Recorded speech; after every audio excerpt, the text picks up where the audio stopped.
Nahoze mu kanya gashize mbibwira icyo ngiye gukora, icyo tugiye kujya tuganira, ni ku bijyanye n'ubuzima bwacu bwa buri munsi.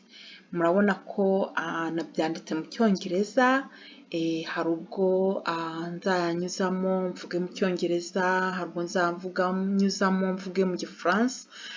Murabona ko turimo gutera imbere, ntabwo dutera inyuma, ntabwo twaremewe gusubira inyuma, twaremewe kujya mbere. Nubwo bwose indimi zizaba zivanze cyangwa se zitavanze, muzanyihanganire.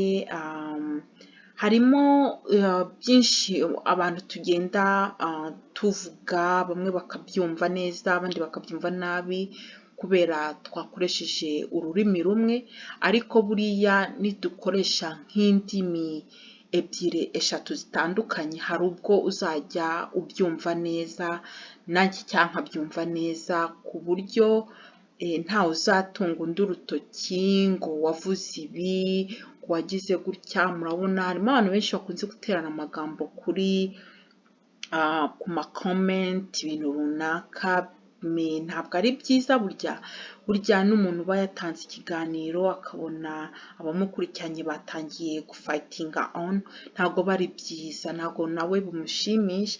Ubwo rero twebwe tuzirinda kandi tunafasha n'abandi kwirinda kujya barwanira mu magambo, barwanira muri comment.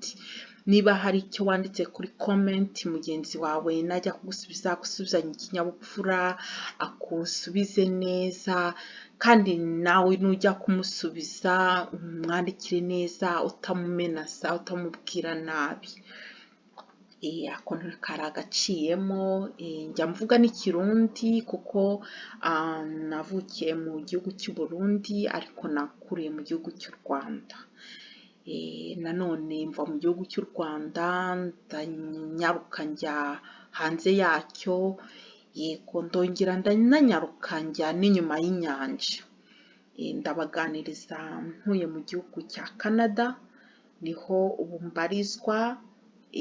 Nkuko nababwiye ko nubatse, mfite umutware, mfite n'abana 4, abasore, abahungu 2 baracyari under age, mu myaka mito, munsi y'imyaka 12, n'abakobwa 2. Nanjye rero nkaba nifuje kujya nganira namwe, tuganire ku muco, tuganire ku buzima, tuganire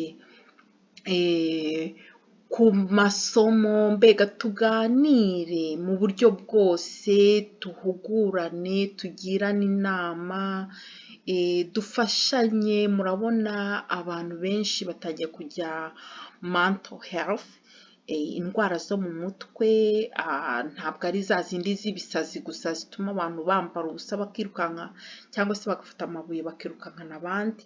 Oya, hari n'igihe ibibazo bikurenga ukagira ikibazo cy'indwara zo mu mutwe, ukagira ukwiheba gukabije. Ibyo ngibyo tubiheruka cyane muri kirya gihe twaburaga abacu, igihe cya genocide cyabaye, cyane igihe kidashobora kumva mu bitekerezo, ni igihe kidashobora, mbega ni ikintu navuga cyambabaje mu buzima bwanjye, ariko ndakimanaginga, nzi uko nitwara kugira ngo ntarogoya igihe naba ngezemo, kuko ngo twibuka tuniteza imbere, ntituziteze inyuma ahubwo tuziteza imbere, dufashe n'abandi.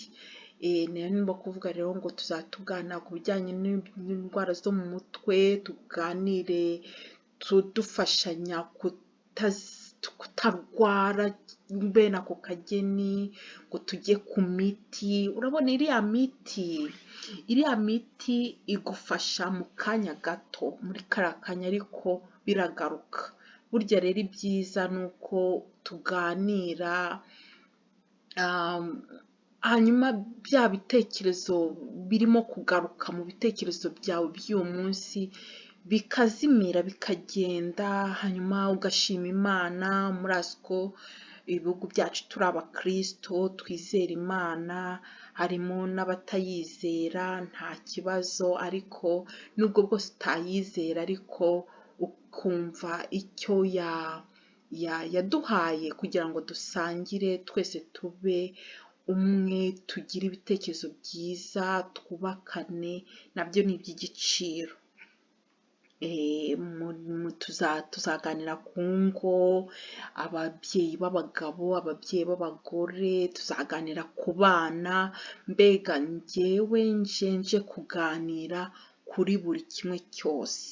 Niyo mpamvu nanditse ngo twige kuri buri kimwe cyose, icyo ukeneye kumenya cyose tukige, unyandikire niba ushaka ko tuvuga ku ngingo runaka, hanyuma tuyiganireho kugira ngo twubake umuryango wacu ureke gusenyuka, umuryango wacu ureke kuzimira, kuko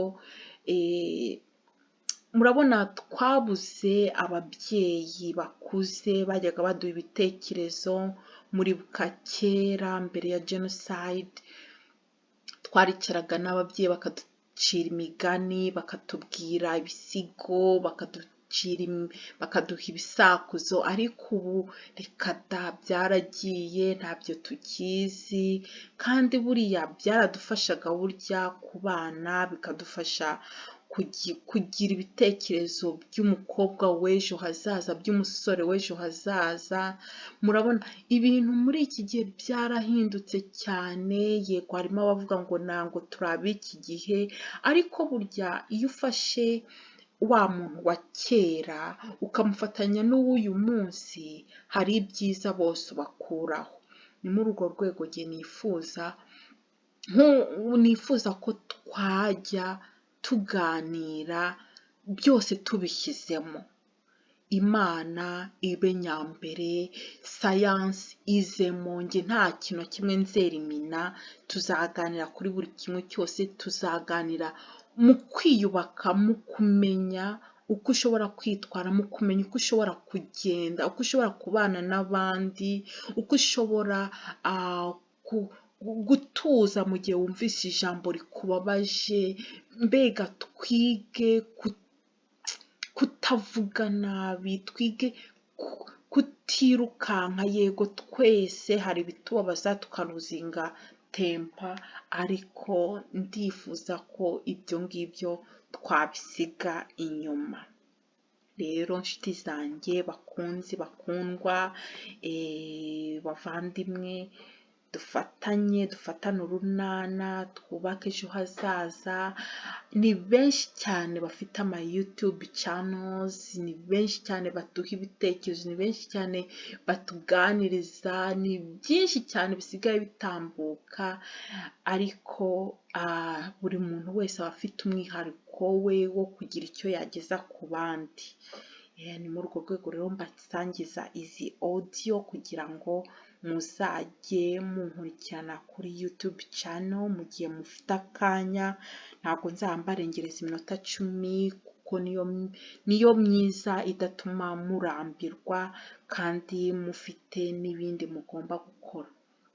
Aho rero aho nza gutangirira, ndaza gutangira ikiganiro mu kanya kaza, turaza kuhahurira, sibyo se? Ngaho mugire umugoroba mwiza, abagiye kuryama mugire ijoro ryiza, ababyutse mugire igitondo cyiza n'umunsi mwiza. Ni ukuri ndabakunda, nifuza ko twese twazagira ubuzima bwiza, tukazagira ejo hacu hazaza. So mugubwe neza.